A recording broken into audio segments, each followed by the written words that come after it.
Olá, amigo ligado na programação da TVT em todo o Brasil e você que nos acompanha aqui pelo canal 3 da NET em São José dos Campos, a TV Plural. Nós estamos começando mais um Brasil Consciência e nessa semana trazemos para vocês informações sobre o IPMET, o Centro de Meteorologia de Bauru, órgão, instituto ligado ao Unesp de São Paulo e que apresenta um trabalho muito importante para a agricultura, para a indústria, para diversos segmentos da sociedade, feito a partir de um radar. A gente está acostumado aqui com a meteorologia, a previsão do tempo do INPE em Cachoeira Paulista. Hoje a gente vai aprender sobre o trabalho feito em outro instituto, muito importante também, lá de Bauru. Para falar sobre isso, para nos ajudar a entender, nós trouxemos aqui o físico mestre em meteorologia, o Demilson Quintão, que é responsável pela manutenção e funcionamento do radar meteorológico lá de Bauru. Seja bem-vindo, Demilson. E para que a gente já possa ver o que é feito lá, para a gente entender como é que é esse instituto, nós começamos com um VT sobre o histórico do IPMET. Acompanhe. O IPMET ele nasceu em 1972, já com a missão de dar um impulso à meteorologia no estado de São Paulo. Já existiam iniciativas anteriores e em 72 foi criado e foi apresentado um projeto para a instalação de um radar, o que de fato ocorreu em 74. Então, o radar meteorológico instalado em Bauru em 1974 foi o primeiro da América Latina.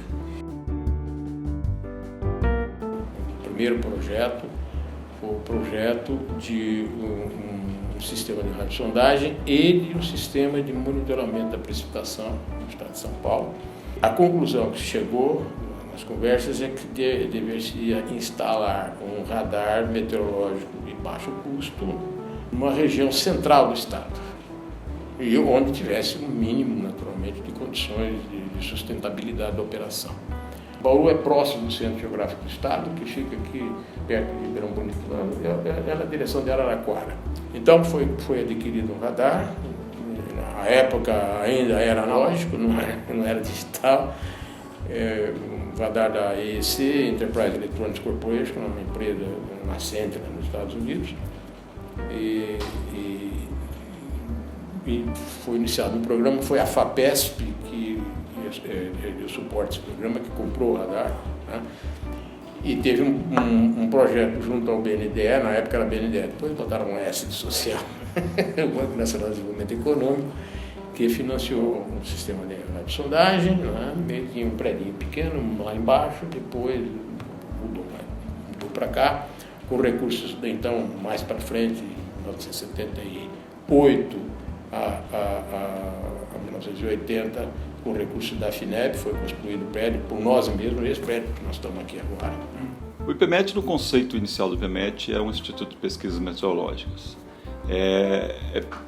É um pioneiro, instituto pioneiro na utilização e monitoramento do tempo usando imagens de radares meteorológicos. Então, essencialmente, hoje a gente mantém 2 radares meteorológicos em funcionamento, que abrange praticamente todo o estado de São Paulo, tirando a parte leste do estado, e uma parte do Paraná também, Mato Grosso do Sul, e hoje se dedica mais à emissão de alertas com relação a tempo severo, e temos hoje aí o curso de meteorologia. Então o radar vem agregar ao curso de meteorologia uma vivência que os alunos têm aqui, que não é fácil de ter em outros cursos de meteorologia, justamente para não ter o radar meteorológico junto. Legal, aí obrigado ao Roberto Calheiros e a toda a equipe do IPMET por ter recebido o Brasil Consciência também e prestado as informações. Nós vamos seguindo por aqui. Demilson, a gente está acostumado por aqui na região de São José dos Campos, até pela nossa proximidade, a ligação com o INPE, com a previsão do tempo sendo feita por meio de radares, né? De satélites na estratosfera, fora do globo. Como é que é? Qual que é a diferença de fazer a previsão do tempo a partir da Terra por meio de radares? Tá. Bom, Primeiro, a gente precisa definir, falar sobre a previsão do tempo, que basicamente a gente pode definir em 3 escalas temporais. A gente tem a previsão do tempo que a gente conhece, como é a previsão feita aqui, que o pessoal faz o CPTEC, baseado também em imagens de satélite, mas modelos numéricos de previsão do tempo, que tenta simular o comportamento da atmosfera com dados que eles recebem de radiosondagens, de estações meteorológicas de superfície, de altitude, que são as radiosondagens, aqueles equipamentos lançados em balões. Então essas previsões do tempo são previsões do tempo que a gente fala assim, previsão do tempo. Essa aí tem uma escala de mais ou menos de previsibilidade de alguns dias até uma, 2 semanas. Isso é a previsão do tempo como a gente conhece. Existe uma outra previsão do tempo que também o CPTEC faz, que é chamada de previsão climática. A previsão climática é uma previsão do tempo, mas numa escala mais alongada. A previsão climática, ela contempla, ela não vai dizer se vai chover ou não vai chover numa região, ela vai dizer, olha, próxima estação, próximo período, próximos meses, pode ser que a chuva esteja acima ou abaixo da média, a temperatura pode estar acima ou abaixo da média, a umidade, então ela vai fazer numa escala mais ampla ainda. E aí vem a meteorologia, na meteorologia, a previsão do tempo que a gente faz, que possibilita ser feita com o radar, é uma previsão chamada de nowcasting. O termo em inglês para previsão do tempo é forecast. E em nowcast é uma brincadeira com essa palavra que diz o now do agora, a previsão do agora. O que é esse agora? Esse agora, nós estamos falando de prever o tempo com daqui 10 minutos, daqui 20 minutos, o que vai acontecer? Daqui meia hora, 2 horas. Então é uma previsão chamada de curto prazo, é o nowcast. É o que essencialmente o radar e hoje os radar e os satélites meteorológicos que estão localizados no espaço a aproximadamente 36 mil quilômetros de altura em órbita geoestacionária, que permitem fornecer dados contínuos para que se possa fazer essa previsão de curto prazo. É uma chamada nowcasting. Bacana. A gente aqui conhece, ouvimos falar, né, do termo de previsão imediata. Exato. Inclusive o órgão que a gente já fez aqui, o CPTEC, tem um app de previsão imediata para saber. Aí você tem alguma diferença no resultado disso? A previsão do tempo feita pelo radar, utilizando os recursos que você usa, inclusive os satélites geoestacionários, ela é mais precisa, ela é mais rápida, ela tem condições de ser dissipada melhor? Qual é a diferença fundamental? Bom, a gente pode considerar, primeiro lembrando do app lá do CPTEC, se não me engano é o SOS Chuvas. Recebe os dados dos radares meteorológicos do IPMET. Que bacana, a gente não sabia disso. A previsão que você faz com dados baseados só no radar, você ganha, uma possibilidade que você ganha, primeiro, resolução espacial. Você consegue ver áreas bem menores do que você está vendo pelo satélite. Isso é uma coisa. Outra coisa, o radar está te mostrando o que está acontecendo aqui embaixo, essencialmente o que está acontecendo embaixo ou dentro de uma nuvem. O satélite não está exatamente te mostrando isso, o satélite mostra o que está por cima. E mostrando o que está em cima, o que se é feito hoje, que está melhorando muito, é a estimativa de precipitação baseada na imagem de satélite.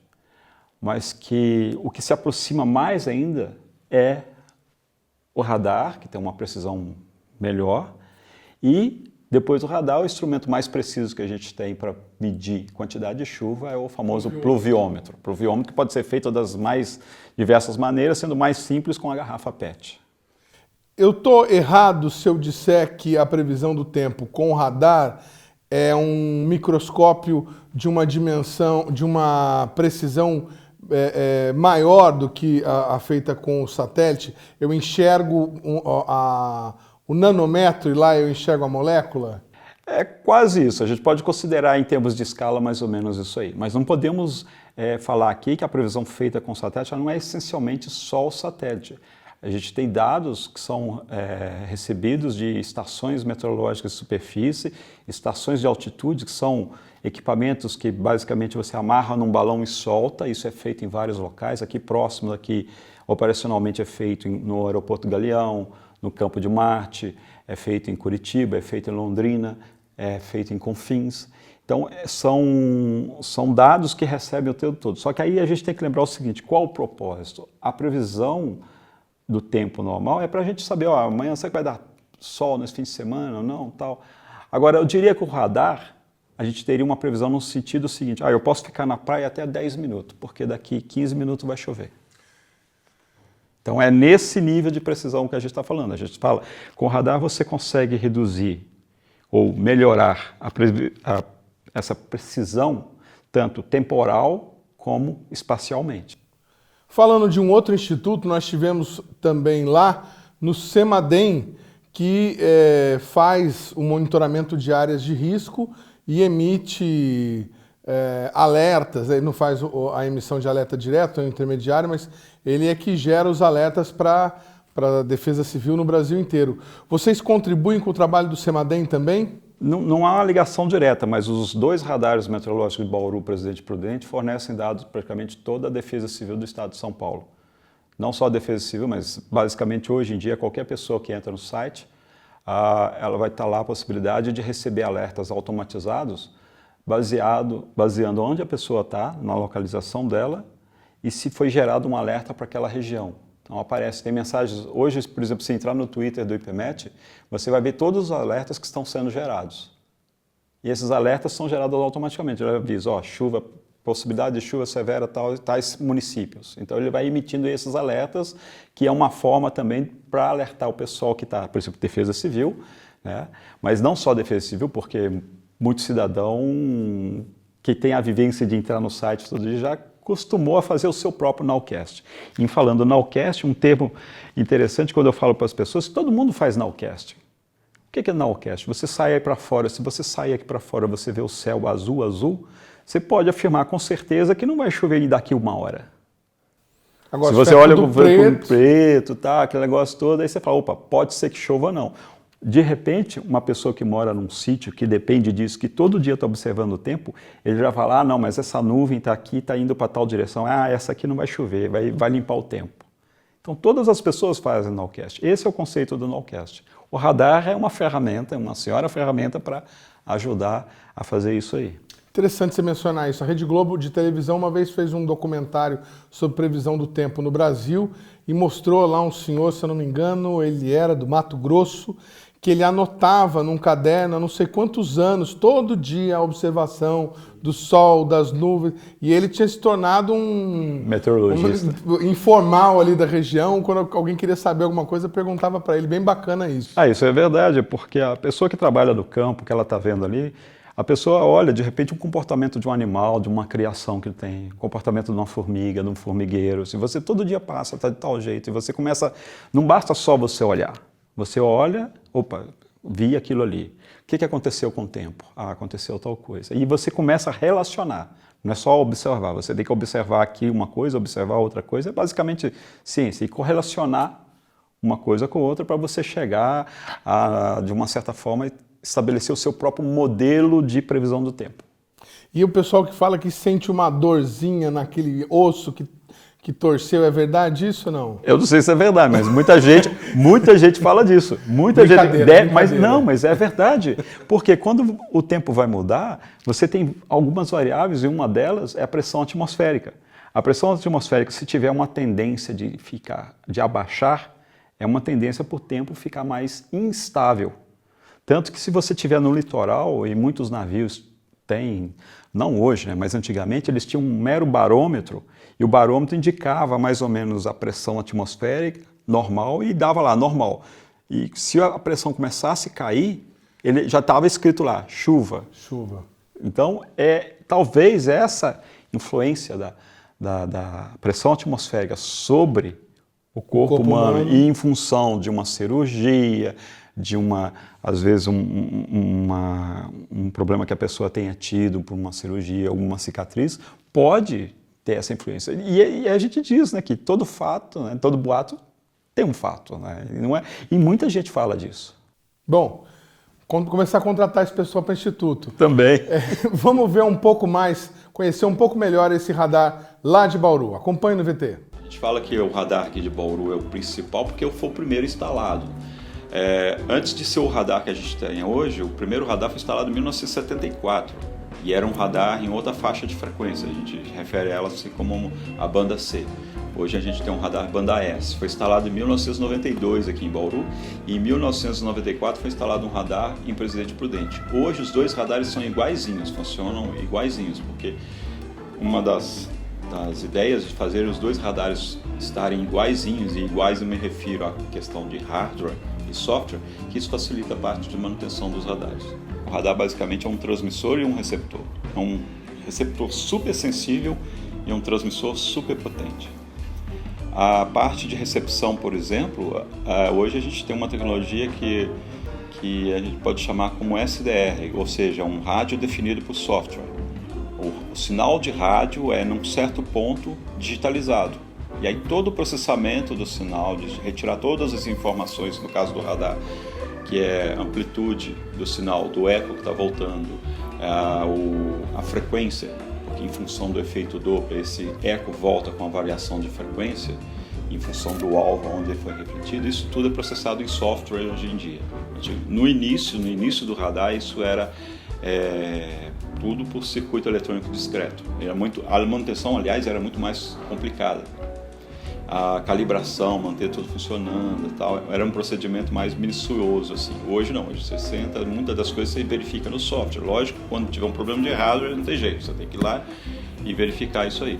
Mas é tudo tecnologia americana. Tecnologia americana, não necessariamente da mesma empresa, porque o fabricante do radar, na época, o fabricante do radar, do hardware do radar, parte do hardware era um fabricante, e a parte de recepção de processamento de dados não era do mesmo fabricante, foi de outra empresa. Depois aos poucos a gente foi trocando isso, trocamos o receptor, depois trocamos a parte de transmissão também, mas a parte da manutenção, de fazer essas atualizações, tudo foi aqui no Brasil. A gente tem um problema em Presidente Prudente, que é uma peça que não se fabrica mais. É um exemplo que eu gosto de mencionar a respeito disso, é o seguinte, não é a idade do radar que faz ele ser bom, não. Obviamente, um radar mais antigo não tem como se comparar com um radar mais moderno com questão tecnológica. Mas hoje a gente tem carros antigos, restaurados aí, que funcionam até hoje. Então não é um problema de idade, e sim de manutenção. Então a gente está esperando uma cotação do fornecedor que faz meses que ele não manda, porque ele não está achando o fornecedor lá nos Estados Unidos para mandar para a gente. Então o que a gente está procurando fazer? A gente fabricar a peça aqui. Eu diria assim, de uma certa forma, é como se a gente estivesse fazendo, a grosso modo, uma engenharia reversa para a gente fabricar a peça aqui, junto a um fabricante em São Paulo, orientando do jeito que a gente quer fazer, para poder voltar o radar a operar. Fazer ciência num país em desenvolvimento nem sempre é fácil. Demilson, o ideal seria trocar o radar ou não? Dá para continuar com ele desse jeito mesmo, mas vamos ter que desenvolver uma indústria de peças? Não, é uma coisa assim, a gente, como você disse, não é fácil. Não é fácil, a gente está passando um momento difícil, a gente é da Universidade Estadual Paulista, da Unesp, como as outras universidades estaduais. É muito claro quando a gente fala que falta verba às universidades, porque é diretamente ligado à arrecadação, ao ICMS. E ICMS está ligado diretamente ao consumo.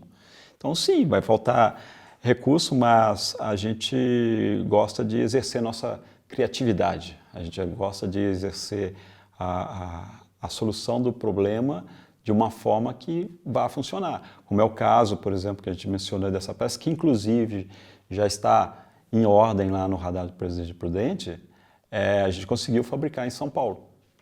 Então, ficou barato? Não ficou barato, mas é uma solução que a gente tem, que a gente vence vários passos que a gente teria que passar por eles, e nesse caso demorados, que seria o processo de importação de material, que também não só a questão financeira está envolvida nesse caso, mas também a gente tem um problema com a questão, eu diria, burocrática.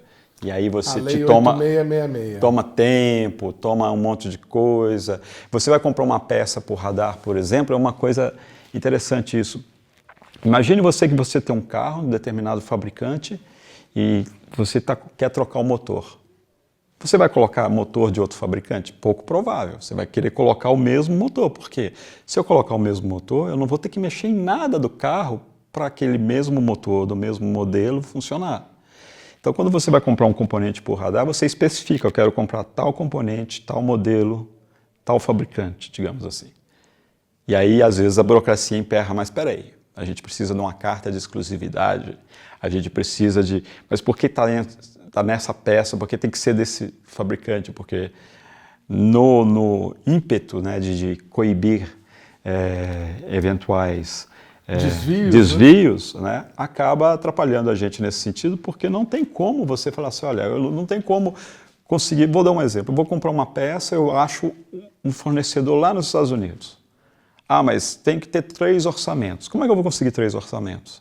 Só se eu arrumar alguém aqui no Brasil que importe essa peça e me forneça 3 orçamentos. Mas nunca que o importador vai me dar um preço melhor do que o preço de eu comprar direto no fabricante. Isso é só uma visão bem simplista de todo o processo, de que às vezes não é só a questão financeira que atrapalha, mas a burocracia às vezes pode atrapalhar bastante também. Quem não tem vivência com o serviço público, às vezes não entende esse tipo de coisa. Mas a lei foi criada para obras de engenharia, comprar produtos na prateleira. Não estava previsto, não faz parte do escopo o desenvolvimento de ciência, desenvolvimento de projeto. O pessoal daqui que faz pesquisa sempre reclama, satélite, foguete, enfim, parece ser a dificuldade de vocês. Eu vejo uma outra questão muito relevante, que eu acho, que às vezes as implantações dos sistemas, a compra do material inicial, eu vejo que aquilo ali é relativamente fácil. O difícil é você conseguir a verba para você fazer a manutenção. Eu faria, talvez com uma certa liberdade assim, de pensamento, mas eu faria uma analogia quando o pessoal fala que geralmente os políticos gostam de investir em obras que estão em cima da terra. Ninguém pensa em saneamento básico porque aquilo ali não aparece. Então, é muito mais fácil você, eventualmente, comprar um equipamento, conseguir a verba e justificar, não, quero instalar um equipamento novo que não existe aqui, do que depois você tentar conseguir verba para manter aquele equipamento que foi instalado funcionando. A própria questão do direcionamento para evitar desvios, mas em outros ramos a lei trata, por exemplo, o prefeito é fã do cantor A. Ele pode ir lá e contratar o cantor A e justificar que, né, o cantor é notória popularidade, ele é aquele que ele quer, enfim, existe uma série de maneiras né, nesse caso, não tem nada mais explícito do que o direcionamento do que esse, né? Sabe uma outra coisa que é curiosa também? É que isso a gente também faz meia-culpa, porque muitas pessoas, por exemplo, que têm carros, quando que elas levam o carro à oficina? Quando dá algum problema. Não existe a cultura da manutenção preventiva. Então, veja só, já estou falando que não é fácil comprar peça para fazer a manutenção. Imagine você chegar e tentar comprar uma peça que eu não estou precisando dela naquele momento, mas eu acho que daqui a um tempo ela pode quebrar.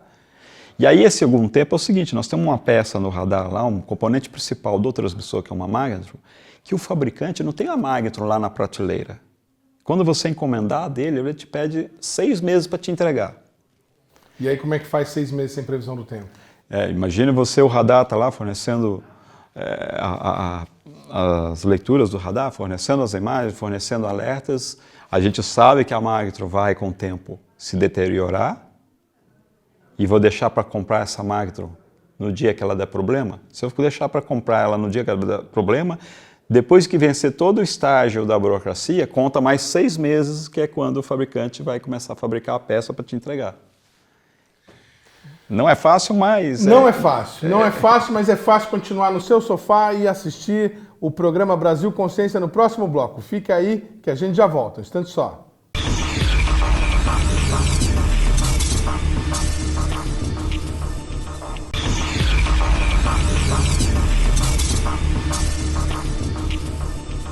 Segundo bloco, programa Brasil Consciência, estamos de volta hoje falando sobre o IPMET, o Instituto de Meteorologia lá de Bauru, que faz um trabalho fundamental, essencial para toda a sociedade, previsão do tempo, como é que é o mesmo nome? Nowcasting. Nowcasting. Ou previsão de imediata. Previsão do tempo imediata para você saber se vai cair aquela tromba d'água na sua casa amanhã, bem na hora do seu churrasco. Bom, vamos continuar aqui então. A gente tem VT para mostrar para vocês. As parcerias foram fundamentais para criar esse instituto. Acompanhe. Ao longo da história do IPMET, várias parcerias foram estabelecidas, né? A primeira que a gente pode citar foi com o Canadá, que inclusive em 80 completou uma digitalização sem custos para a instituição à época, por conta de atividades conjuntas. Ao longo desse tempo também foram feitos diversos tratados com o DLR da Alemanha, com universidades francesas. Várias campanhas foram feitas aqui de pesquisa, com a participação de pesquisadores de diversas instituições do mundo. Atualmente, isto não está ocorrendo. Não, internacionalmente falando, nós não temos nenhuma parceria neste exato momento. Com as instituições de meteorologia do Brasil, nós temos parcerias. A principal delas, talvez hoje, seja o CPTEC. O interessante é que nós desenvolvemos um programa de cooperação com os canadenses através de uma agência chamada CIDA, Canadian International Development Agency. É uma agência canadense de ajuda internacional. E não veio um pessoal do Canadá, de Alberta, que trabalhava à época com radares meteorológicos como um instrumento para um programa de modificação artificial do tempo. Eles estavam trabalhando na época com o uso do radar para fazer a avaliação de modificação artificial do tempo, supressão de granizo, porque os fazendeiros lá da província de Alberta, que investiam muito recurso lá nas suas plantações, tinham um problema com granizo, eles precisavam fazer um estudo para ver se eles conseguiriam suprimir o granizo. E o radar é um elemento muito usado para isso, e eles estavam tentando uma outra tecnologia de polarização circular. Quer dizer, que foi o primeiro esforço de utilização operacional de radares de polarização circular no mundo. Foi esse programa de Alberta que nós participamos. E nós trabalhamos um bom tempo provendo informações para a Rádio Eldorado. O pessoal da FAPESP, o Dr. Oscar Sala, que era o diretor científico na época, como eu mencionei, ele colocou como um ponto importante que houvesse divulgação dos dados para o uso da sociedade. Eu achei que eu vi na época como uma visão muito, muito boa, porque você tem as pesquisas e tudo, claro, você tem os resultados, né? É uma pesquisa vamos dizer assim, com uma componente aplicada muito, muito grande, né? E um certo investimento, embora o radar fosse de baixo custo, né, que pode ser bancado até por um projeto de pesquisa da FAPESP, mas você poder devolver para a sociedade o mais rápido possível aquilo que ela está investindo em você. Muito legal. Bom, quando vocês falam em radar de baixo custo, vocês estão falando de quanto? É que a minha pergunta anterior, não dá para comprar outro? Não, não dá. Não dá. Não dá para comprar outro, nos dias de hoje não dá. Aliás, inclusive os radares que estão em operação hoje também foram comprados através de projeto FAPESP. Um radar hoje a tecnologia avançou um pouco e a gente está falando de alguns milhões de dólares aí num equipamento desse. Nossa, então não é de baixo custo? Não é um baixo custo relativo, digamos assim. Claro. Existem radares com custos menores do que isso. Nós estamos falando do radar de Bauru, de Presidente Prudente, que são radares que a gente chama de banda S, que tem um alcance, uma cobertura maior. Mas se você pegar um radar, por exemplo, os mais baratos que tem banda X ou banda C.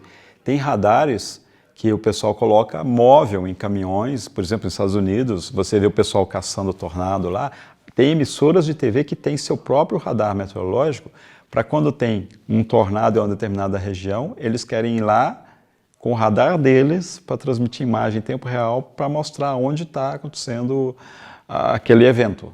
Então tem radares que são mais baratos, sim, realmente. Em compensação, os mais baratos você diminui um pouco o alcance. O alcance do radar de Bauru Presidente Prudente máximo, assim, teórico, assim, a gente consegue, é da ordem de 400 quilômetros.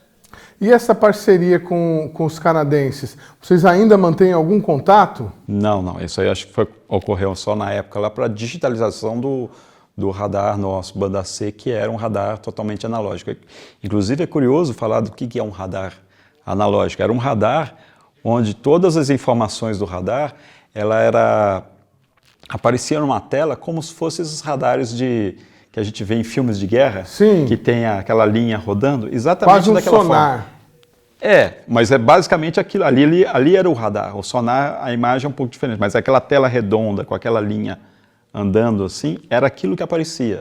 E como é que fazia a armazenagem das imagens do radar? Foto, ou então quando estava fazendo a varredura que aparecia as manchinhas, e as manchas eram onde tinha chuva, o operador do radar ia lá, desenhava em cima, depois vinha com um papel, tipo uma transparência, colocava por cima desse desenho, passava cada desenho de cada círculo desse polígono que ele fez ali, e estava ali a imagem do radar.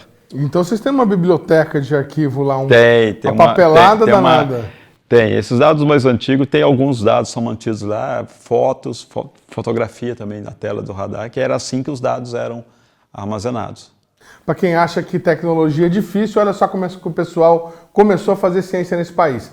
Vamos ver agora um VT em que mostra as aplicações, a aplicabilidade desse equipamento que nós temos lá em Bauru. Acompanhe.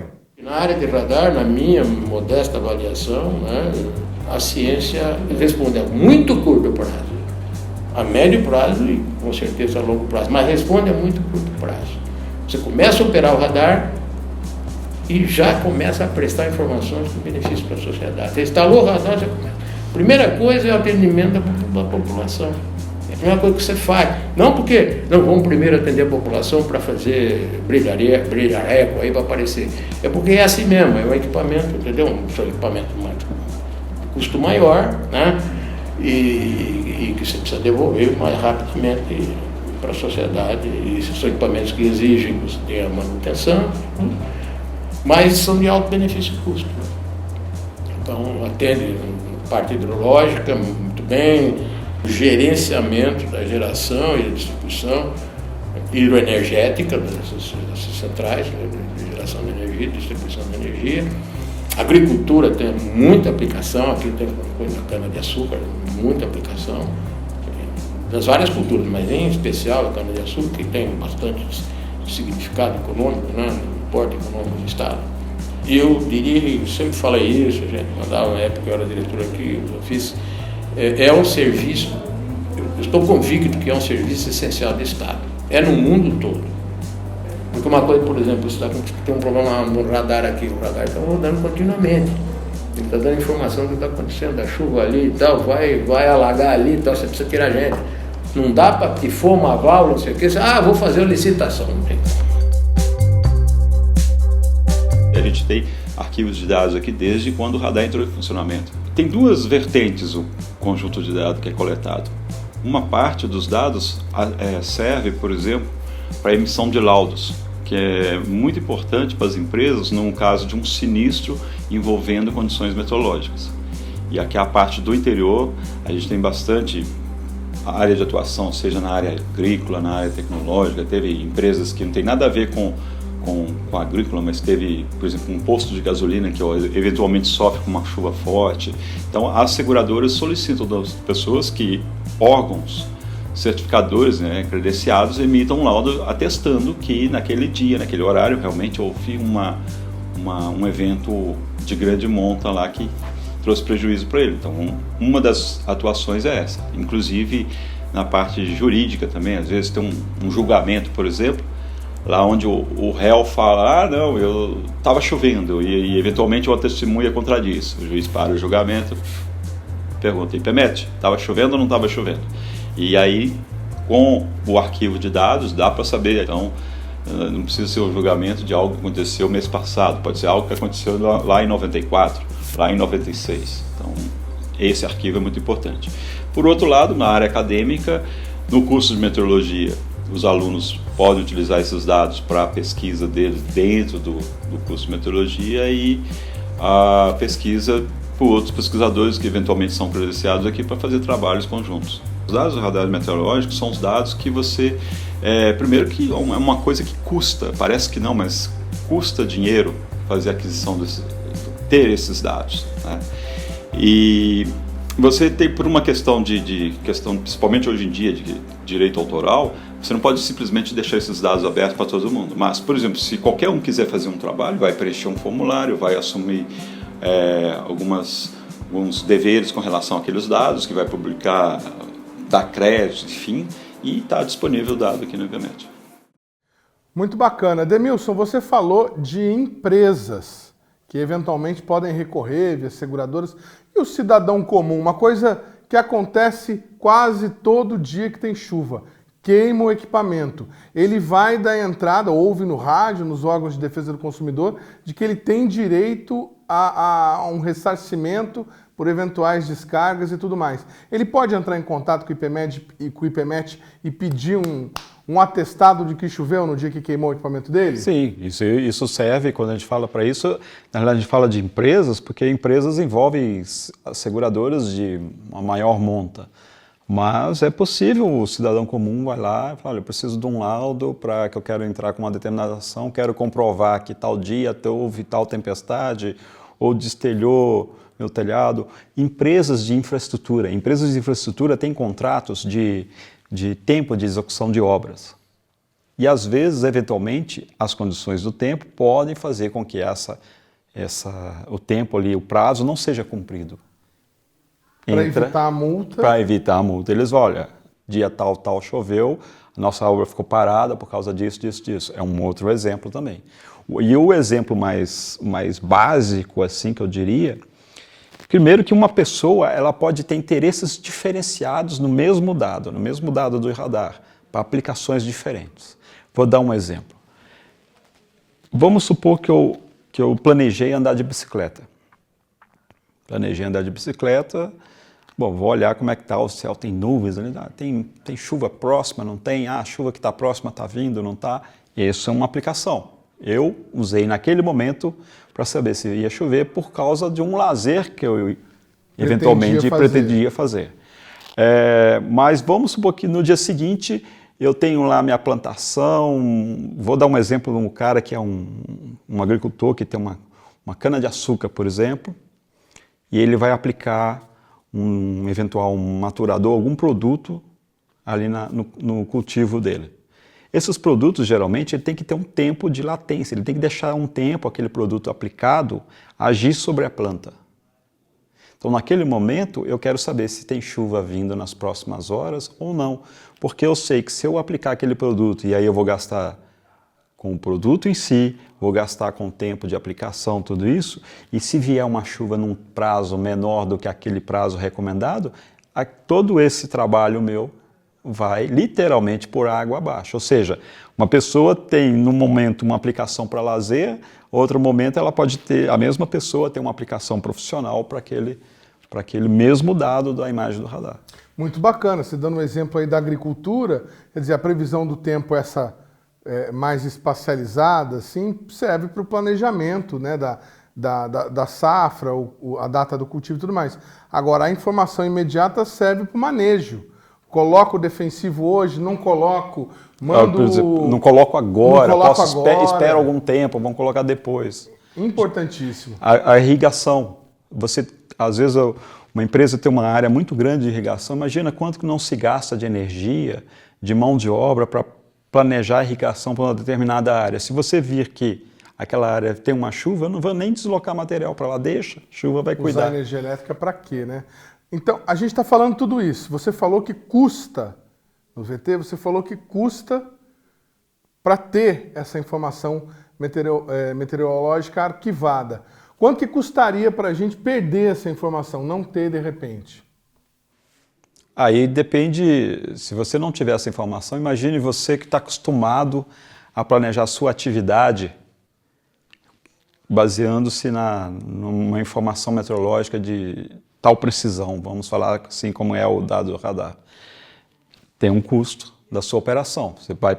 Não digo que você vai ganhar mais, eventualmente vai produzir mais, você passa a ter mais prejuízo.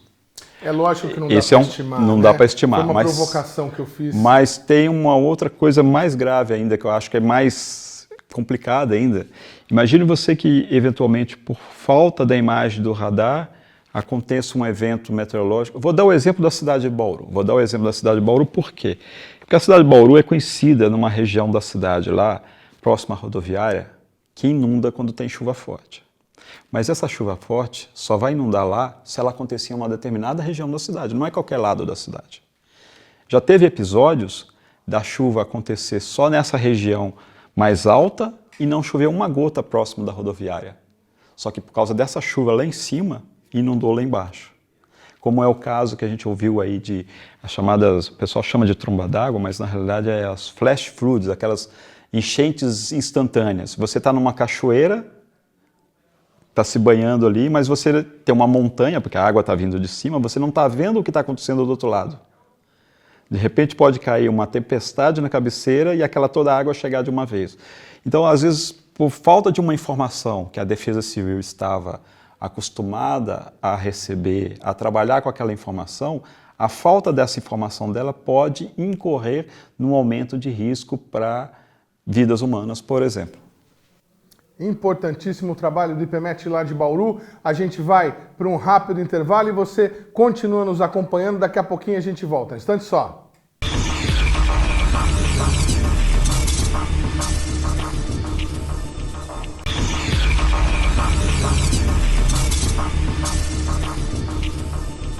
Estamos de volta, terceiro bloco Brasil Consciência, com muita informação para você. Hoje estamos falando sobre o IPMET, o Centro de Meteorologia lá de Bauru, ligado à Unesp e que faz um trabalho importante para a comunidade, a previsão do tempo imediata, aquela que você fica sabendo neste momento se vai chover aí na sua casa, se vai atrapalhar o seu churrasco do final de semana. Nós estávamos falando no outro bloco a respeito das aplicações. Agora, nesse bloco, nós vamos saber um pouco do funcionamento do Instituto. A quantas anda e como que eles estão trabalhando? Acompanhe no VT. Bom, falta de verba, diminuição de investimento, isso não é uma coisa exclusiva nossa. Aqui ainda tem aqui eu diria que essa questão é muito mais clara, porque a Universidade Estadual, ela, como tem a Unesp, a Unicamp e a USP, elas recebem uma parcela do ICMS. E aí a gente sabe o que aconteceu nos últimos anos. Não é um valor fixo, é um valor percentual. Se diminuir o consumo geral, a arrecadação do ICMS cai, por consequência, o que vem para a universidade também cai. Então, eu digo que isso acontece em todos os locais, em todas as universidades, em todas as federais, tudo isso acontece. Eu digo que aqui no estado de São Paulo isso é muito claro de ser visto, porque isso está diretamente atrelado ao valor arrecadado por conta do ICMS. Então, isso realmente acontece, isso não tem jeito. Agora, a gente teve anos aqui que nós, através de projetos junto à FAPESP, que se conseguiu comprar boa parte dos materiais que a gente usa e ainda tem até hoje para fazer a manutenção do radar. O IPMET era considerado uma unidade complementar e, portanto, o IPMET tinha dotação orçamentária própria.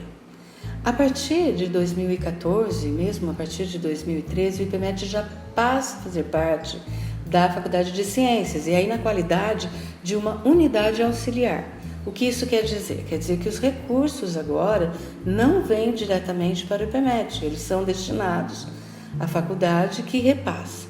No entanto, esses repasses não estão ocorrendo e o IPMET, de fato, hoje se vê afetado pela falta de recursos. Da maior parte da sua história, a dedicação foi à pesquisa e à prestação de serviços. A prestação de serviços começou praticamente junto com a pesquisa.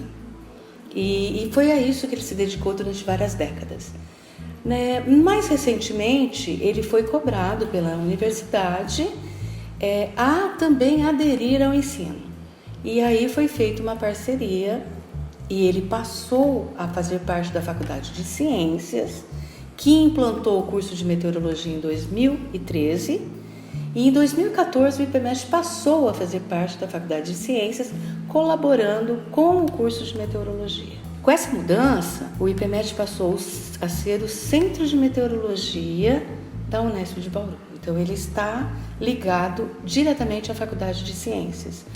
A geração, tanto que fundou quanto que trabalhou nos tempos pós-fundação, essa geração se aposentou, ela já não se encontra mais no IPMET. E nós não tivemos substitutos para essa geração de pesquisadores dedicados especialmente a meteorologia com radar. Então nós temos hoje, claro, um corpo docente que também desenvolve pesquisas, mas já não é uma pesquisa dedicada apenas ao IPMET. É uma pesquisa dedicada a diversas áreas que são importantes para o curso e para a meteorologia em geral. Então nós temos sim esse problema de uma geração de pesquisadores dedicados à pesquisa com radar, por exemplo, que foi a razão de existência da criação do IPMET, a razão do IPMET ter sido considerado uma referência na meteorologia com radar, e hoje nós, de fato, não temos nenhum substituto para essa geração. É uma falta de material humano nesse sentido. Um retrato da ciência, acho que em todo o país, o desmonte da CIT, que a gente tem trabalhado aqui no programa esse assunto.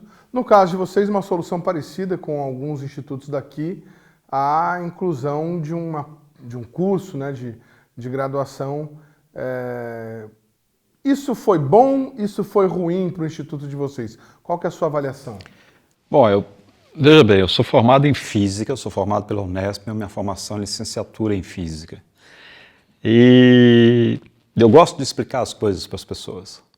Então, do meu ponto de vista, como em um dos blocos do professor Calheiros falou a respeito daquela ideia de que o radar, quando entra em funcionamento, ele imediatamente já fornece dados que já são úteis, importantes para a sociedade. Não depende de você realizar uma pesquisa e obter dados para chegar depois de um tempo dar para a sociedade. Não. Entrou em funcionamento, você já tem um conjunto de dados sendo adquiridos e você fazendo pesquisa e, ao mesmo tempo, imediatamente você aplicando em cima da comunidade. Então, eu diria que é o tripé da universidade, que é ensino, pesquisa e extensão. Então, a gente tinha a pesquisa, tinha a extensão. A ideia de vir o curso nada mais é do que agregar valor ao equipamento que está instalado lá. Porque se você olhar hoje, só tem... Agora começou a funcionar também em Pelotas, mas agora nós estamos indo para 3 universidades que têm um radar meteorológico instalado dentro delas. Primeira, a Unesp, aqui nós temos 2, apesar de que um instalado só dentro da Unesp, porque o outro está em Presidente Prudente. Tem a Universidade Federal de Alagoas, que tem um radar lá, que inclusive a primeira versão dele foi o tema da minha tese de mestrado, e depois foi colocado um radar do CEMADEM, integra a rede do CEMADEM lá na Universidade Federal de Alagoas, e temos agora que começou a entrar em operação da Universidade lá no Rio Grande do Sul de Pelotas. Então, eu acho que isso só agrega valor ao equipamento, ou seja, você passa a ser mais eficiente com a produção de dados.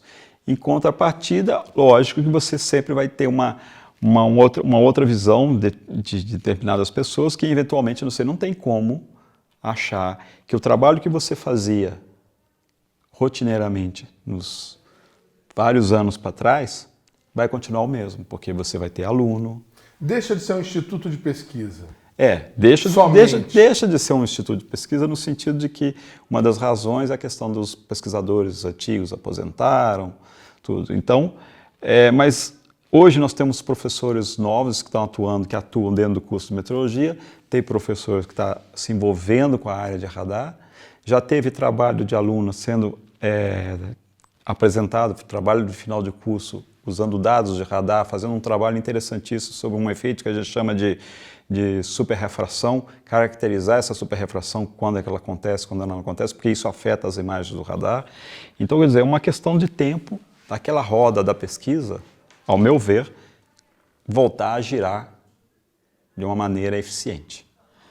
Mas, assim, eu vejo com bons olhos um curso de graduação lá, é gente nova que está entrando, é aluno que, eventualmente, você pega um aluno que já tem uma vivência numa determinada área.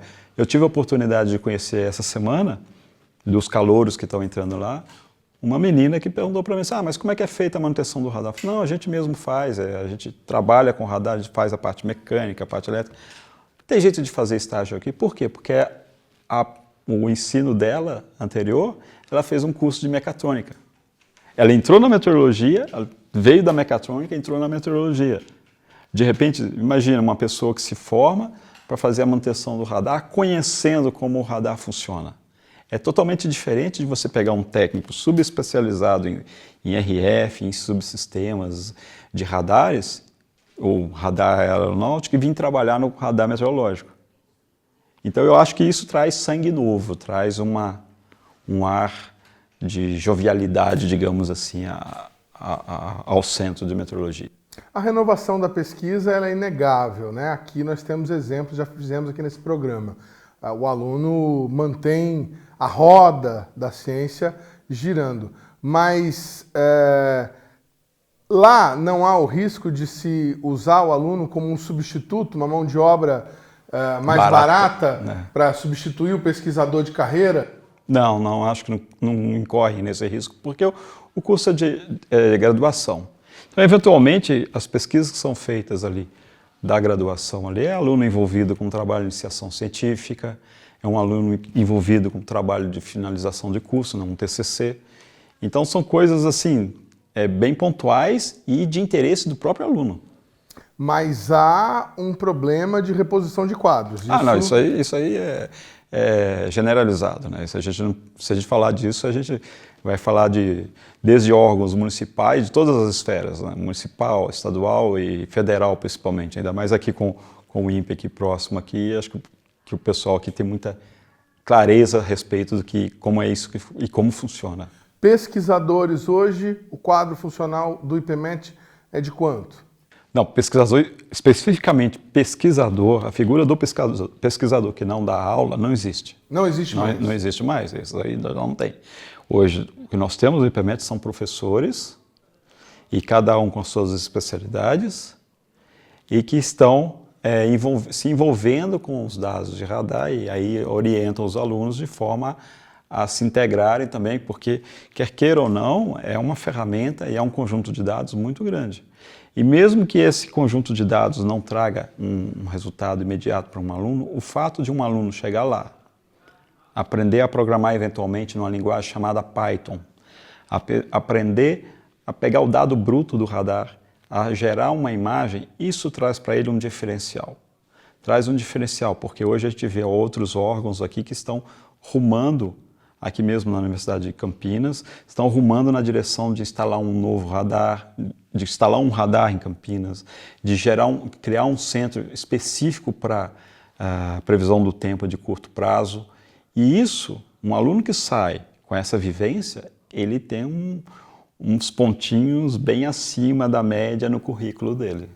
Como é que está hoje? Nós temos a graduação lá em Bauru e não, até onde eu me lembro, não temos outros cursos em volume, né?